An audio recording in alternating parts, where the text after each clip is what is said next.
Everyone স্বাগতম জনাইছো মোৰ চেনেলৰ অন্য এটা নতুন ভিডিঅ'লৈ। আজি এফালে আহি আছো, ক'ত আহিছো নকওঁ বাৰু, ভিডিঅ'টো আপোনালোকে চাব নহয় জানো, তেতিয়া গম পাব। শুনো হাই, এতিয়া পালোহি আহি, এতিয়া চাহ খাই ওলাই আহিছো অকণমান ৰাস্তালৈ। জানো হাই, ক'লৈ আহিলো কৈ দিয়া আকৌ। মামাৰ ঘৰলৈ আহিলো। সেয়া কোন বাৰু লগত? মামাই আমাৰ অকণমানি মামাই ন। ভাগিনে মামাক পাই বৰ ভাল পাইছে ন। আজি পুৰা খেলিবা নে এইকেইদিন? কেইদিন থাকিবা? 5 দিন থাকিবলৈ নহ'ব নহয়।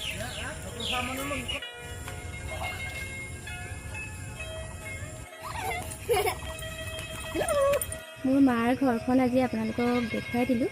ভাল হ'লেও বেয়া হ'লেও নিজৰ ঘৰখন সদায় নিজৰে। খেতিৰ দিন, ৰাতিপুৱা পথাৰলৈ ওলাই যোৱা আকৌ গধূলি সোমোৱা নিচিনা হৈছে, গতিকে অকণমান লেতেৰাও দেখিব পাৰে, আপোনালোকে ইগন'ৰ কৰিব আৰু ভিতৰখন সেইটো কাৰণে দেখুৱাই নাথাকোঁ।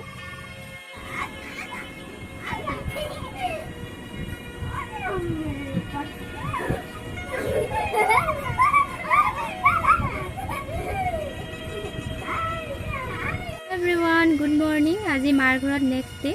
কালি ভিডিঅ'টো কণ্টিনিউ কৰা নহ'ল, সেইকাৰণে আজি ৰাতিপুৱাৰ পৰা ভিডিঅ'টো আৰম্ভ কৰি দিছোঁ। মই হঠাতে কিয়নো মাৰ ঘৰলৈ আহিলোঁ, ভিডিঅ'টো শেষলৈকে চাই থাকিলে গম পাব। তেনেহ'লে ভিডিঅ'টো শেষলৈকে চাই থাকিব। এয়াও মোৰ মাৰ ঘৰে, ঘৰৰ কাম চলি আছে। কেতিয়াবা দীঘলীয়াকৈ থাকিবলৈ অহা হ'লে আপোনালোকৰ লগত শ্বেয়াৰ কৰিম মোৰ মাৰ ঘৰনো কেনেকৈ দুখন হ'ল।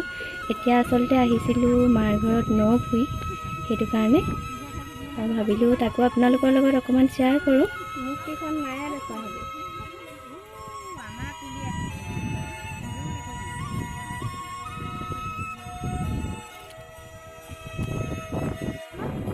একেবাৰে পথাৰৰ মাজত আমাৰ খেতি মাটিখিনি চাওকচোন, কিমান দূৰত ৰুই থাকিবহিলগীয়া হৈছে।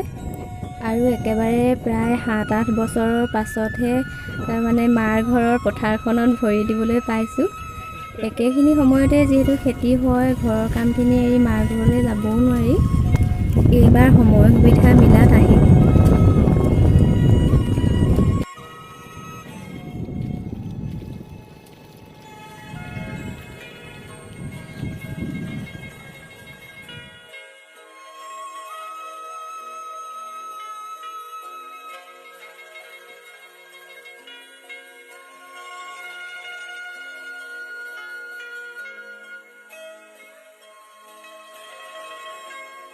হেল্ল' এভৰিৱান, আজি ঘৰ পালোহি। ভিডিঅ'টো 3 দিনীয়া হ'লগৈ আৰু আহি এইয়া দেখিছেনে আমাৰ ঘৰৰ নতুন আলহী দেই।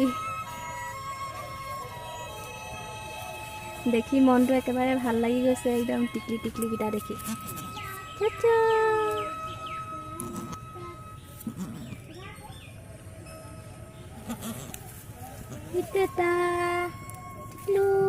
টিকলু চাও।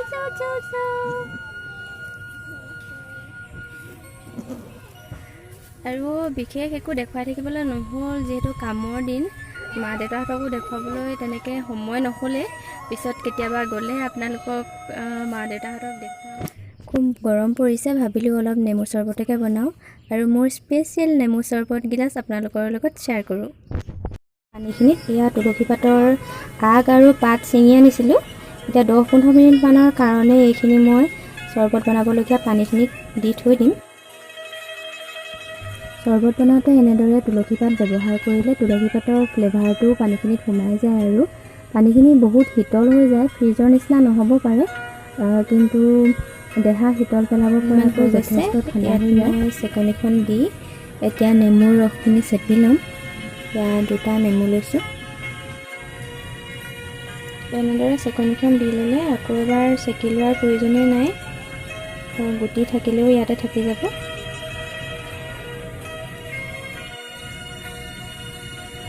এতিয়া তুলসী পাতখিনি পানীৰ পৰা উঠাই দিছোঁ। তুলসী পাতৰ সলনি আপোনালোকে পদিনা পাতো ব্যৱহাৰ কৰিব পাৰে।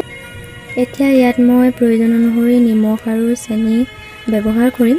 আচলতে ভ্লগ হিচাপে আৰম্ভ কৰিলেও ভিডিঅ'টোৰ মাজত কিবা এটা বিশেষ দিবলৈ মই চেষ্টা কৰোঁ, আৰু হয়তো কোনোবাই জানিবও পাৰে এনেদৰে বনাবলৈ, কিন্তু যিসকলে নাজানে তেওঁলোকৰ বাবে সুবিধা হ'ব বুলিয়ে মই চৰবত বনোৱাৰ পদ্ধতিটো শ্বেয়াৰ কৰিলোঁ। যদি ভাল লাগে তেনেহ'লে লাইক কৰি দিব ভিডিঅ'টো।